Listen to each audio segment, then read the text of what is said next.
الحمد لله الذي أنزل على عبده الكتاب ولم يجعل له عوجا وتبارك الذي جعل في السماء بروجا وجعل فيها سراجا وقمرا منيرا وأشهد أن لا إله إلا الله وحده لا شريك له وأشهد أن سيدنا ومولانا محمدا عبده ورسوله أما بعد فأعوذ بالله من الشيطان الرجيم بسم الله الرحمن الرحيم وأما من خاف مقام ربه جنتان صدق الله مولانا العظيم مولاي صل وسلم دائما أبدا على حبيبك خير الخلق كلهم قابل صد احترام علماء کرام، محترم بزرگوں اور عزیز دوستوں، آج کی اس تقریب اور اس جلسے کا اشتہار جو آپ حضرات نے دیکھا اور پڑھا ہوگا، اس پہ عنوان دیا گیا تھا فکر آخرت۔ تو اسی مناسبت سے چند باتیں عرض کرنی ہیں۔ حدیث شریف میں آتا ہے، نبی اکرم صلی اللہ علیہ وسلم نے ایک مرتبہ صحابہ کرام سے ارشاد فرمایا کہ اپنی محفلوں میں، اپنی مجلسوں میں اس چیز کو کثرت سے یاد کیا کرو جو لذتوں کو ختم کرنے والی ہے۔ صحابہ کرام رضی اللہ تعالی عنہم نے عرض کیا، یا رسول اللہ صلی اللہ علیہ وسلم، لذتوں کو ختم کرنے والی چیز کیا ہے؟ تو آپ نے ارشاد فرمایا کہ وہ موت ہے۔ آج دنیا میں کسی کے نظریات سے اختلاف ہو سکتا ہے، کسی کی سوچ سے اختلاف ہو سکتا ہے، مگر ایک چیز جس پر پوری انسانیت آپ کو متفق نظر آئے گی، جس کا اختلاف کرنے والا نہ پہلے کبھی آیا نہ اب کہیں نظر آئے گا، وہ چیز جس پر اختلاف نہیں کیا جا سکتا وہ موت ہے۔ اور نبی اکرم صلی اللہ علیہ وسلم نے اس کی تیاری کا اپنی امت کو حکم دیا، مختلف انداز سے، مختلف طریقوں سے آپ صلی اللہ علیہ وسلم نے امت کو تعلیم دی کہ ہر موقع پر تمہیں موت کو اپنے سامنے رکھنا چاہیے۔ وقت تو اس کا مقرر ہے، لیکن جانتا کوئی نہیں کہ میرا وقت مقرر کون سا ہے۔ ایک روایت میں آتا ہے، نبی اکرم صلی اللہ علیہ وسلم دوران سفر قضائے حاجت کے لیے تشریف لے گئے۔ جب فراغت ہوئی تو آپ نے تیمم فرمایا۔ جو ساتھ صحابی تھے وہ عرض کرتی ہیں، یا رسول اللہ صلی اللہ علیہ وسلم، قافلہ تو ہمارے قریب ہی ہے، قافلے والوں کے پاس پانی بھی ہے، وہاں جا کر یقیناً آپ نے وضو بھی کرنا ہے، تو اب آپ نے تیمم کیوں فرمایا؟ چند ہی قدم پر تو پانی ہے، وہاں جا کر وضو بنا لیتے۔ تو اللہ کے رسول جو اللہ کے محبوب ہیں، جو خلاصہ کائنات ہیں، ارشاد فرماتے ہیں کہ یقیناً پانی سامنے موجود ہے، چند قدم پہ ہے، لیکن مجھے اپنی زندگی پر بھروسہ نہیں کہ میں پانی تک پہنچ بھی پاؤں گا کہ نہیں۔ ایک اور روایت میں آتا ہے ایک مرتبہ نبی اکرم صلی اللہ علیہ وسلم نے مسجد نبوی میں بیٹھے ہوئے اپنے صحابہ کرام سے پوچھا کہ تم اپنی زندگی کے بارے میں کتنا گمان کرتے ہو؟ تو کسی نے کہا کہ ہم نے آج دن گزارا، اب ہم نہیں جانتے کہ کل ہم زندہ ہوں گے کہ نہیں۔ دوسرے نے کہا یا رسول اللہ صلی اللہ علیہ وسلم، ابھی ہم نے نماز پڑھی ہے، میں نہیں جانتا کہ اگلی نماز تک میں زندہ رہوں گا کہ نہیں۔ اس طرح کی جب باتیں ہونے لگیں تو اللہ کے محبوب صلی اللہ علیہ وسلم اپنے صحابہ کی طرف دیکھ کر ارشاد فرماتے ہیں کہ تم نے تو زندگی سے بڑی لمبی لمبی امیدیں باندھ رکھی ہیں، میں تو جب نماز پڑھتا ہوں دائیں طرف سلام پھیرتا ہوں، مجھے یقین نہیں ہوتا کہ بائیں طرف سلام پھیر سکوں گا کہ نہیں۔ تو ایک ایسی حقیقت ہے جس کا انکار آج تک نہیں کیا جا سکا اور نہ ہی کوئی انکار اس کا کر سکتا ہے، وہ یقیناً آنے والی ہے۔ اور ایک مسلمان ہونے کے ناطے ہمارا یہ عقیدہ ہے اور ہمارے بنیادی عقائد میں سے ہے کہ موت کے بعد ایک زندگی ہے جو نہ ختم ہونے والی زندگی ہے، اور اس زندگی کے لیے تیاری اسی دنیا میں کرنی ہے۔ جس نے اپنے آپ کو تیار کر لیا، دنیا کی زندگی میں اپنے آپ کو تیار کر لیا، اپنے پروردگار کو راضی کر لیا، تو آنے والی زندگی اس کے لیے خوشیوں والی زندگی ہوگی، راحت والی زندگی ہوگی، امن چین سکون والی زندگی ہوگی، نعمتوں والی زندگی ہوگی۔ اور اگر خدا نخواستہ اس نے دنیا کی زندگی میں اپنے رب کو ناراض کر دیا، اپنی دنیا میں آنے کے مقصد کو اگر بھول گیا اور اس نے موت کے لیے تیاری نہ کی، آنے والی زندگی کے لیے کچھ سامان تیار نہ کیا، تو پھر آنے والی زندگی اس کے لیے پریشانیوں کی زندگی ہوگی، مشکلات کی زندگی ہوگی، تکلیفوں کی زندگی ہوگی، عذابوں کی زندگی ہوگی، جس میں کوئی راحت اس کو میسر نہیں آئے گی۔ دنیا میں اختلاف تو ہے، مذاہب میں اختلاف، نظریات میں اختلاف، سیاست میں اختلاف، ہر بات میں اختلاف ہو سکتا ہے۔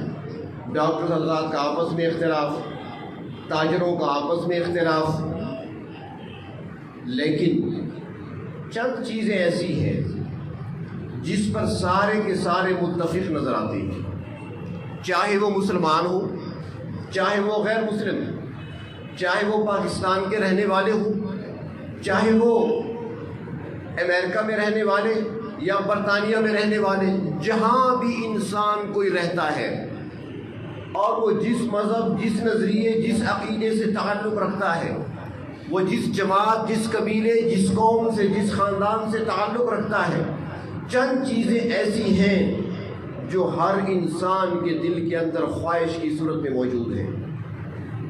ہر انسان کی خواہش ہے یہ، چاہے وہ کوئی بھی ہے۔ اور وہ خواہشیں کون سی؟ پہلی خواہش ہر انسان کے دل میں یہ پائی جاتی ہے کہ کوئی ایسا طریقہ بن جائے کہ میں ہمیشہ زندہ رہوں، مجھے موت نہ آئے۔ یہ خواہش ہر ایک کے دل میں ہے، چاہے مسلمان ہے، چاہے غیر مسلم ہے، چاہے وہ مشرق کا رہنے والا ہے، چاہے مغرب کا رہنے والا، ہر ایک کے دل میں یہ خواہش ہے۔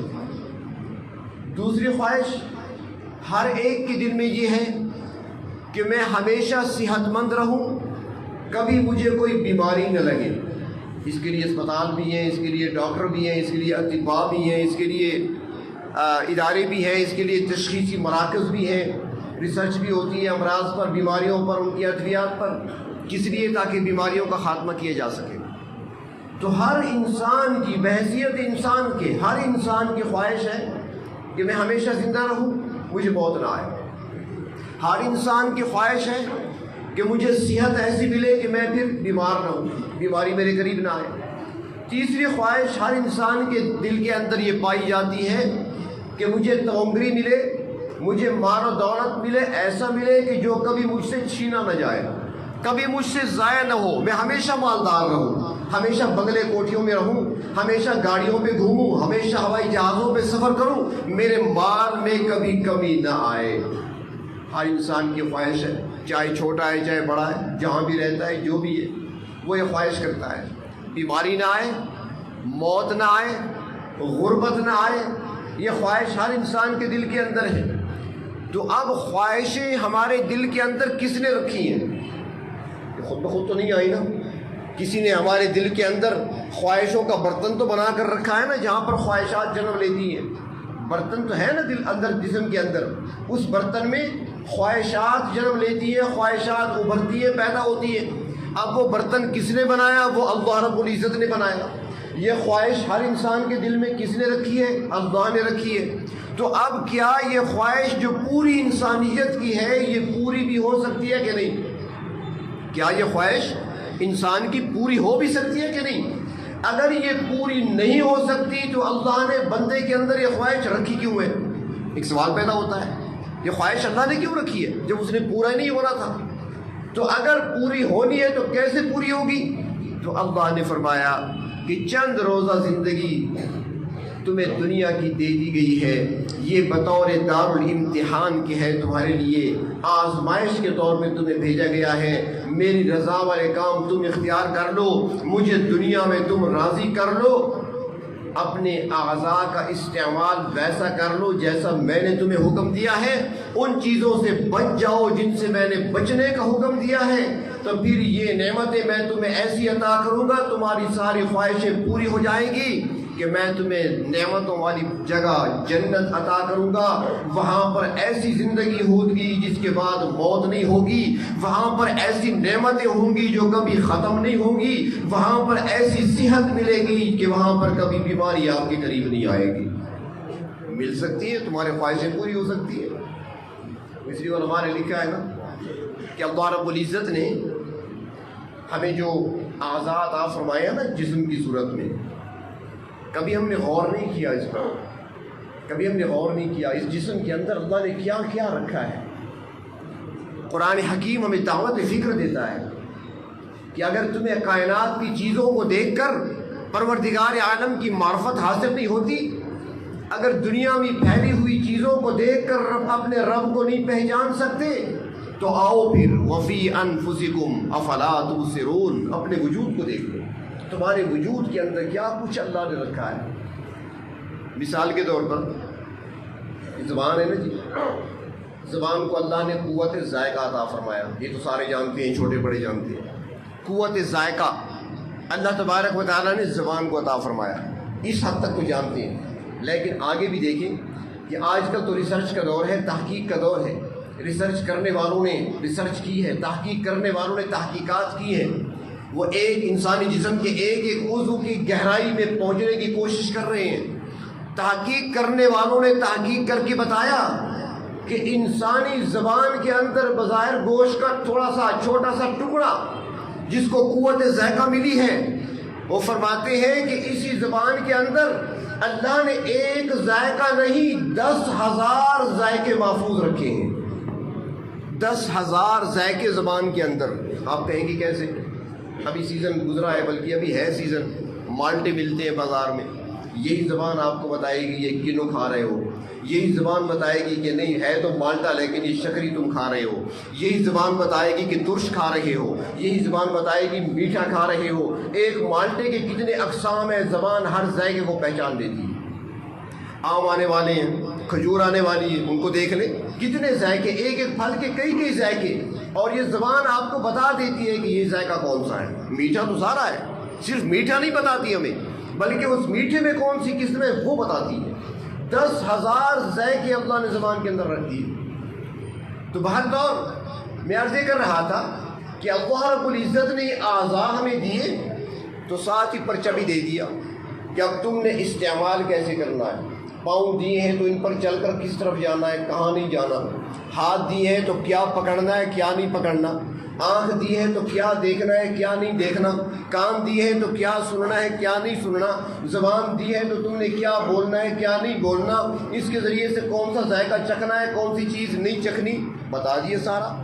اب اگر کسی نے اللہ تبارک و تعالیٰ کے احکامات کے مطابق جو اللہ رب العزت نے ہدایات دے کر ہمیں بھیجا، اس کے مطابق اگر انسان اپنے جسم کے اعضاء کو استعمال کرے گا تو اللہ تبارک و تعالی بعد از مرگ جو زندگی آنے والی ہے یہ سارے اعضاء واپس لوٹا دیں گے اور کئی گنا قوت اس کے اندر پیدا فرما دیں گے، کئی گنا قوت اس کے اندر پیدا فرما کر اعضاء واپس لوٹا دیں گے۔ کیسے؟ پاؤں دیے، پاؤں کا استعمال اگر دنیا میں صحیح کر لیا تو پھر ایسے پاؤں وہاں پر ملیں گے جو جنت کے باغوں میں چہل قدمی کریں گے۔ دنیا میں ہاتھوں کا استعمال صحیح کر لیا تو پھر وہ ہاتھ ملیں گے جو جنت کے پھلوں کو درختوں سے توڑیں گے۔ اگر زبان کو استعمال صحیح کر لیا تو پھر وہ زبان وہاں پر ملے گی جس کے ذریعے فرشتوں سے ہم کلام ہوں گے۔ اور اگر آنکھوں کا استعمال صحیح کر لیا تو پھر وہ آنکھ ملے گی جس سے پروردگار عالم کا دیدار کریں گے۔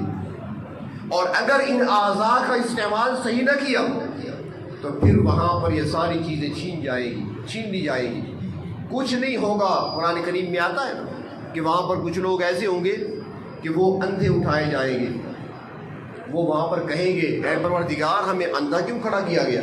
ہم تو دنیا میں دیکھنے والے تھے، ہماری جو آنکھیں تھیں، ہماری بینائی کہاں چلی گئی؟ ہماری آنکھیں کہاں چلی گئی؟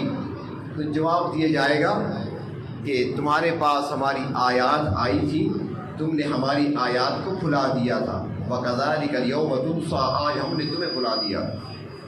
تو یہ نعمتیں استعمال صحیح نہ کی تو وہاں پر چھین لی جائے گی، اگر استعمال صحیح کیا تو وہاں پر یہ نعمتیں کئی گنا طاقت دے کر واپس کر دی جائے گی۔ تو یہ ساری نعمتیں ملنے والی ہیں وہاں اس زندگی کے اندر، لیکن اس کے لیے تیاری کا میدان جو دیا وہ دنیا کا ہے، اسی دنیا میں ہی وہ تیاری کرنی ہے۔ اور جو بغیر تیاری کے یہاں سے چلا گیا اس کے لیے واپسی کوئی نہیں ہے، پھر وہ دوبارہ واپس نہیں آ سکتا تیاری کرنے کے لیے۔ اس لیے تو ہمارے جو بزرگ گزرے، ہمارے جو اکابر گزرے ہیں، ان کی نظر ہر وقت آخرت پہ رہا کرتی تھی۔ ہر بات میں جو بھی سامنے بات ہوتی تھی ان کی نظر آخرت کی طرف جایا کرتی تھی۔ علماء نے لکھا ہے کہ ایک اللہ والے جا رہے تھے بازار کی طرف، تو ایک برف بیچنے والا برف بیچ رہا تھا۔ موسم ذرا کچھ ٹھنڈا ہو گیا، بارش ہو گئی، ہوا ٹھنڈی چل پڑی، موسم ذرا ٹھنڈا ہوا تو برف کے گاہک نہیں آ رہے تھے۔ اب برف تو ایسی چیز ہے نا کہ وہ تو انتظار نہیں کرتی، وہ تو پگھلتی رہتی ہے۔ تو اس برف والے نے آواز لگائی کہ لوگوں ترس کھاؤ اس شخص پر جس کا سرمایہ پگھل رہا ہے، ترس کھاؤ اس شخص پر جس کا سرمایہ پگھل رہا ہے۔ ایک اللہ کے ولی وہاں سے گزر رہے تھے، کانوں میں آواز پڑی، بے ہوش ہو کر گر گئے۔ کچھ دیر کے بعد ہوش آیا، لوگوں نے ہاتھ پاؤں ملے، حضرت کیا ہوا، کیا تکلیف ہوئی؟ فرمایا کچھ نہیں ہوا۔ جب اس نے آواز لگائی نا کہ لوگوں ترس کھاؤ اس شخص پر جس کا سرمایہ پگھل رہا ہے، تو میرے اندر سے آواز آئی کہ لوگوں ترس کھاؤ مجھ پر کہ میری زندگی کا سرمایہ پگھل رہا ہے، میرا وقت ضائع ہو رہا ہے۔ ان کی نظر وہاں پہ ہوا کرتی تھی۔ ایک اللہ والے جاتے ہیں ایک دکان پر کچھ خریدنے کے لیے، جب دکان پہ پہنچے اس کو سکے دیے۔ اس زمانے میں سکے ہوا کرتے تھے، آج کل تو وہ ختم ہو گئے۔ ہمارا جب بچپن تھا تو اس وقت بھی چونیاں ٹھنیاں ہوا کرتی تھی، اب تو وہ بھی نہیں ملتی۔ تو سکے تھے اس کے پاس، وہ پھر ذرا پرانے ہو جاتے تھے، زنگالود ہو جاتے تھے، یا ان پر کوئی داغ لگ جاتا تھا تو ان کو کہا جاتا تھا کھوٹا سکہ ہے، وہ نہیں چلتا، دکاندار نہیں لیا کرتے تھے، اس پر کوئی چیز نہیں ملا کرتی تھی۔ تو وہ چند سکے تھے، وہ بازار گئے دکاندار کے پاس، یہ سکے لے لو، مجھے فلاں چیز دے دو، گڑ لینا تھا یا کوئی چیز لینی تھی۔ دکاندار نے سکے دیکھے اور اس نے کہا بابا جی یہ سکے تو کھوٹے ہیں۔ جب اس نے کہا نا سکے کھوٹے ہیں، بابا جی چیخ مار کر بے ہوش ہو گئے۔ لوگ جمع ہو گئے، ہاتھ پاؤں ملے، پانی کی چھینٹیں ڈالے، حضرت ہوش میں آئے۔ دکاندار کو لوگ ملامت کرنے لگے کہ تم نے کیا کہا حضرت کو، ایسی بات کون سی کر دی کہ انہیں تکلیف پہنچی، صدمہ پہنچا، بے ہوش ہو گئے۔ اس نے کہا میں نے تو کچھ نہیں کہا، مجھے سکے دیے، میں نے کہا سکے آپ کے کھوٹے۔ بابا جی سے کہنے لگے حضرت آپ کیوں پریشان ہو گئے، کیا تکلیف ہوئی آپ کو، آپ نے کوئی چیز خریدنی ہے، سکے آپ کے کھوٹے ہیں تو فکر نہ کریں، ہم قیمت دیتے ہیں، پیسے ہم ادا کرتے ہیں، جو چیز لینی ہے آپ لے لیں۔ فرمانے لگے بیٹا یہ بات نہیں ہے، بات یہ ہے کہ جب دکاندار کو میں نے سکے دیے کہ مجھے فلاں چیز دے دیجئے اور اس نے یہ کہہ کر مجھے سکے واپس کر دیے کہ تمہارے سکے کھوٹے ہیں، مجھے خیال آ گیا کہ اگر روز قیامت رب نے کہہ دیا کہ تیرے اعمال کھوٹے ہیں تو وہاں کیا بنے گا۔ ان کی نظر آخرت پہ ہوا کرتی تھی، ہر بات میں، ہر معاملے میں، ہر موقع پر وہ اپنی آخرت کی تیاری میں لگے رہتے تھے۔ اور پھر یہی تو وجہ تھی کہ جب ان کا وقت آخر آتا تھا تو وہ مسکراتے ہوئے جایا کرتے تھے، آخرت کے سفر پر مسکراتے ہوئے جایا کرتے تھے۔ وہ پہلے سے چونکہ تیاری کر چکے ہوتے تھے، ان کے لیے پریشانی نہیں ہوا کرتی تھی۔ آج موت کا جو خوف طاری ہے نا، اس کی وجہ یہی ہے، ہم نے کوئی تیاری نہیں کی۔ اگر تیاری کسی نے کی ہوتی ہے تو وہ موت سے نہیں گھبراتا۔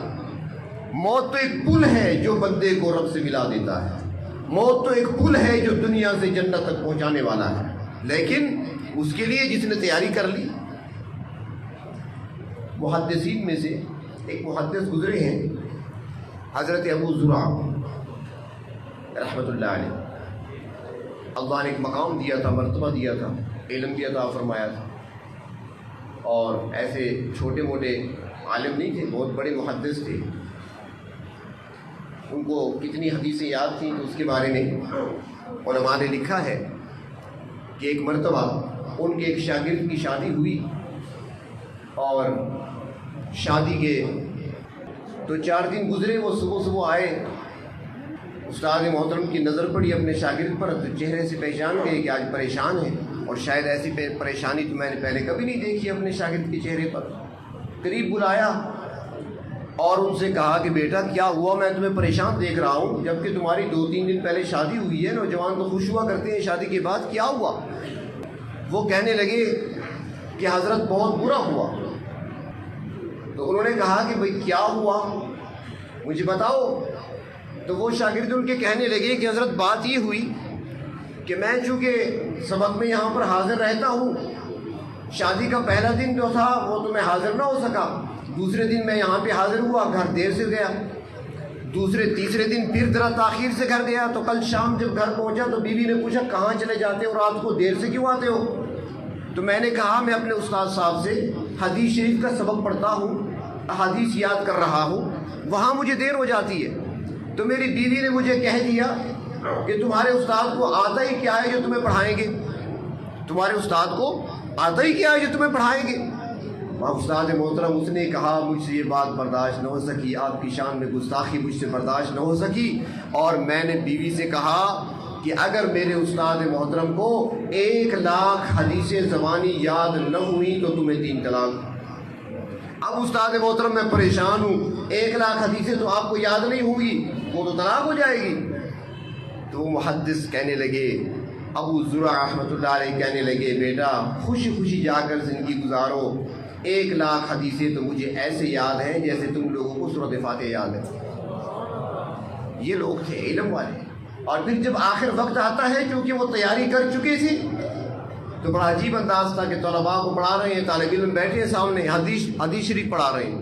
حدیث شریف میں آتا ہے، حدیث شریف ہے کہ من کان آخر کلامہ لا الہ الا اللہ دخل الجنہ، کہ جس کا آخری کلام لا الہ الا اللہ ہوگا وہ جنت میں داخل ہوگا۔ اب ادھر جملے کو سمجھیں، یہ حدیث ہے، من کان آخر کلامہ لا الہ الا اللہ دخل الجنہ، جس کا آخری کلام ہوا لا الہ الا اللہ وہ جنت میں داخل ہوگا۔ اب یہ حدیث پڑھا رہے ہیں، انہوں نے کہا کہ من کان آخر کلامہ لا الہ الا اللہ، روح پرواز کر دی، داخل الجنہ۔ باقی محدثین تو زبان سے کہتے تھے، وہ عملاً جنت میں پہنچ گئے۔ اللہ تبارک و تعالی ہمیں بھی موت سے پہلے موت کی تیاری کرنے کی توفیق عطا فرمائے۔